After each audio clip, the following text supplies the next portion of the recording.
انصاف youth wing Azad Kashmir کے زیر اہتمام کوٹلی میں release Imran Khan youth convention کا انعقاد کیا گیا اور کنونشن میں مرکزی صدر انصاف یوتھ ونگ پاکستان احسان طور اور سیکرٹری جنرل انصاف یوتھ ونگ پاکستان مبشر لطیف عباسی، عتیق پیرزادہ سمیت دوسرے اضلاع سے یوتھ ونگ کے رہنماؤں نے شرکت کی۔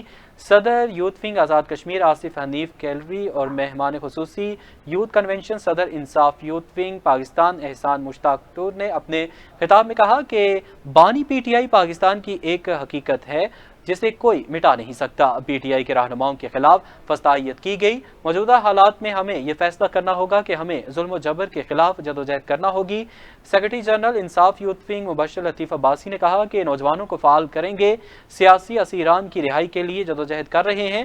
پچھلے 4 دن سے مودی حکومت نے جو سازش رچا رکھی ہے وہ قابل مذمت ہے۔ انہوں نے کہا کہ پہلگام واقعے کی آڑ میں ڈرامہ رچایا گیا۔ کنونشن کے شرکاء نے پاکستان کی اعلیٰ عدلیہ سے مطالبہ کیا کہ عمران خان کے خلاف بے بنیاد مقدمات کو ختم کیا جائے اور انہیں رہا کیا جائے۔